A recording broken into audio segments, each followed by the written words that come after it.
ஒரு ப்ராப்பர்ட்டியை வாங்குறதுக்கு ஒரு சேல் லீடு சேல் அக்ரிமெண்ட் போடுறாங்க.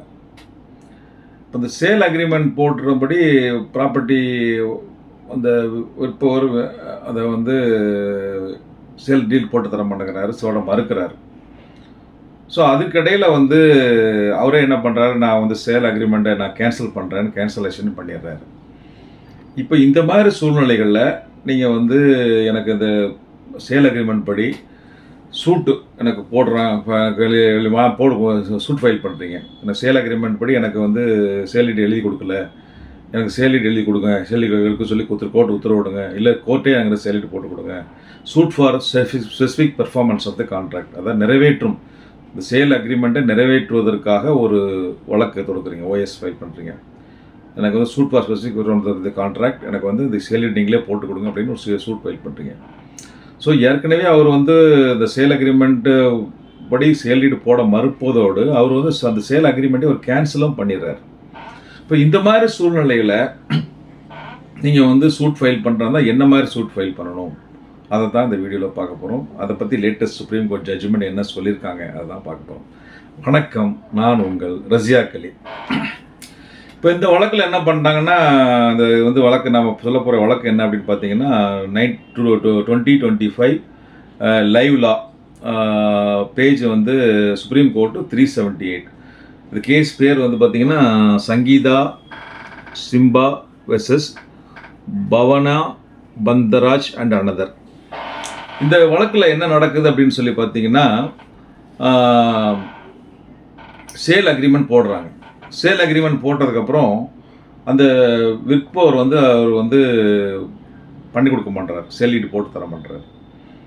உடனே அவங்க என்ன பண்ணுறாங்க, அதோடு இல்லாமல் நான் அந்த அக்ரிமெண்ட்டை கேன்சல் பண்ணுறேன்னு கேன்சலும் பண்ணிடுறாரு.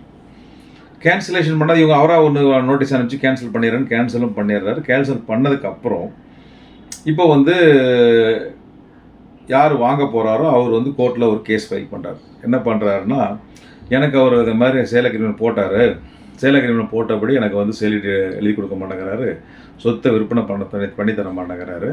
அதனால் எனக்கு வந்து கோர்ட்டு வந்து எனக்கு வந்து அந்த சேலீடு அவர் போட சொல்லி உத்தரவு கொடுங்க. அப்படி இல்லை அவர் சேலீடு போட்டு தர மறுக்கும் பட்சத்தில் நீதிமன்றமே எனக்கு வந்து இந்த சொத்தை கிடையாது செய்து கொடுத்து எனக்கு சொத்தை எனக்கு என் பேர் மாற்றி கொடுங்க, சேலீடு போட்டு கொடுங்க அப்படின்னு ஒரு ஃபைல் பண்ணுறாரு. அந்த கேஸ் பேர் suit for specific performance of the contract.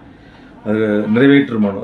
அந்த இந்த கேஸ் வந்து சேல் அக்ரிமெண்ட்டு படி எனக்கு சொத்தை எனக்கு கிரைம் பண்ணி கொடுங்க, சூட் ஃபார் ஸ்பெசிஃபிக் பெர்ஃபார்மன்ஸ் வந்து கான்ட்ராக்ட் ஃபைல் பண்ணுறாரு.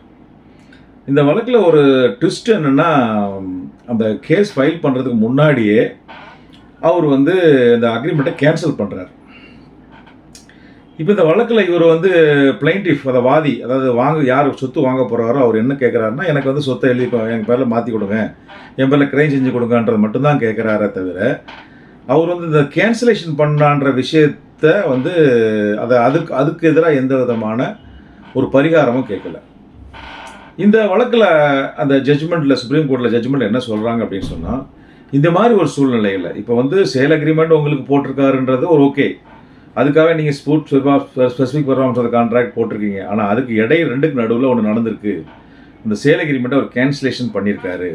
ஆனால் அந்த நீங்கள் ஃபைல் பண்ணல சூட்டில் நீங்கள் வந்து அந்த கிரைம் பத்திரம் எங்கள் பேரில் பண்ணி கொடுங்க, suit for specific performance of contract மட்டும்தான் நீங்கள் போட்டிருக்கீங்களே தவிர, அந்த கேன்சலேஷனை பற்றி நீங்கள் எந்த விதமான ஒரு அதுக்கு எதிராக நீங்கள் எந்த விதமான ஒரு பரிகாரமும் கேட்கல. இந்த வழக்கில் பொறுத்த வரைக்கும் அதுக்கு எதிராக நீங்கள் பரிகாரம் ஒன்று கேட்டிருக்கணும். என்ன பரிகாரம் கேட்டிருக்கணும் அப்படின்னு சொன்னால், அவர் வந்து இப்படி கேன்சலேஷன் பண்ணது தப்பு, சட்டத்துக்கு புறம்பானது, அதனால் அந்த கேன்சலேஷன் செல்லாது, கேன்சல் சட்டத்துக்கு புறம்பானது அப்படின்ற ஒரு ப்ரேயரையும் நீங்கள் கேட்டிருந்துக்கணும். ஸோ அந்த கேன்சலேஷன் பண்ணது தப்பு, அது சரியில்லை, அது சட்டத்துக்கு புறம்பானது அப்படின்றத கோர்ட்டு டிக்ளேர் பண்ணால் மட்டும்தான் அந்த சேல் அக்ரிமெண்ட்ன்றது வேலிட் ஆகும். அப்போ தான் நாங்கள் கோர்ட் வந்து உங்களுக்கு சேல் அக்ரிமெண்ட் படி உங்களுக்கு சேல் டீட் போட்டு கொடுக்கணும்னு சொல்லி உத்தரவு கொடுக்க முடியும்.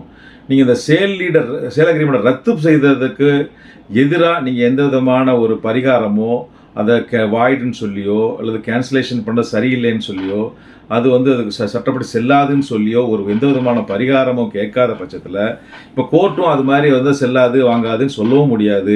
அதனால் உங்களுக்கு இந்த நீங்கள் 2வது ப்ரேயர் கேட்கறதுனால இந்த சேல் அக்ரிமெண்ட்டை ரத்து பண்ணது வந்து எதிராக நீ எந்த விதமான பரிகாரமும் கேட்காதனால உங்களுக்கு வந்து நாங்கள் வந்து இந்த சேல் வெறும் suit for specific promise of the contract அது அந்த மாதிரி வழக்கை நாங்கள் உங்களுக்கு தீர்வு கொடுக்க முடியாது.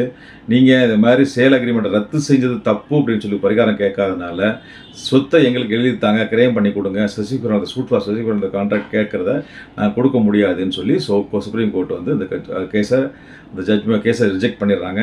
Suit for specific promise of the contract வந்து ஒரு டிஸ்மிஸ் ஆகிடுது.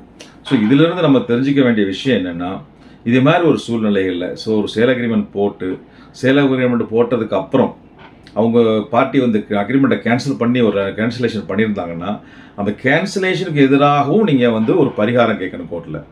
அதாவது கேன்சலேஷன் பண்ணது தப்பு, அது செல்லாது, சட்டத்துக்கு புறம்பானது அப்படின்ற ஒரு பிரேயரையும் கேட்டு எனக்கு சொத்தை எங்கள் பேர் எழுதி கொடுங்க அப்படின்னு ஒரு கேட்டிங்கன்னா மட்டும்தான் சுப்ரீம் கோர்ட்டோ அந்த கோர்ட்டு வந்து உங்களுக்கு நீ கேட்ட 2 பரிகாரத்தை, அதாவது இந்த கேன்சலேஷன் பண்ணது தப்புன்னு சொன்னால் மட்டும்தான் அந்த கோர்ட்டுக்கே அது வந்து சேல் அக்ரிமெண்ட் படி உங்களுக்கு சேலிட்டு போட்டு கொடுக்கறதுக்கோ அதிகாரம் உரிமை இருக்குது அப்படின்ற மாதிரி இந்த ஜட்ஜ்மெண்ட்டில் சொல்லியிருக்காங்க.